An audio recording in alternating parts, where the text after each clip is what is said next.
মোশারফ করিমের নাটক। ভাই আপনি কি এই জুতার জন্য দামাদামি করবেন নাকি আমি একটা দাম বলে দিব? বলেন। না দামাদামি করি, আসেন আসেন দামাদামি করি। আমি আবার দামাদামি ছাড়া মাল কিনে না তো, মাল কিনতে আমার দামাদামি করতে হয়। ভাই। সত্যি করছো। 80 টাকা দিই। 80 টাকা হবে না। আচ্ছা আমি তো 80 টাকা বলছি, এবার আপনি একটা বলেন। 80 টাকা কোনো জুতা আছে নাকি? আচ্ছা ভাই আমি তো বলছি 80 টাকা, আপনি আবার একটা বলেন কত নেবেন? 400 টাকা রাখা যাবে। আচ্ছা আর 20 টাকা রাখেন, 100 টাকা রাখেন, 100 টাকা রাখেন। কত দিবে একবার কত দাও, ই করো না। আপনাকে বলেন।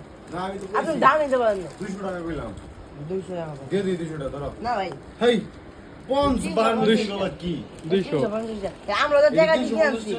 আমরা তো টাকা দিয়ে কিনে আনছি না। কিন্তু আমি কি তোমার আমরা কি ফাউনিতে আসছি নাকি? 200 টাকা কি খারাপ বলছি? 200 টাকা।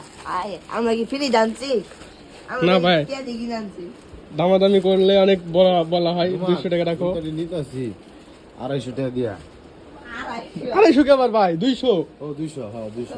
250 টাকা কইছেন আপনি। আরে ভাই 200। না ভাই। ও 50 টা আমাকে চা খাইতে দিব না? তুমি খালি লেডিস গো চা খাইতে দাও। কি ভাই আমরা কি মানুষ না?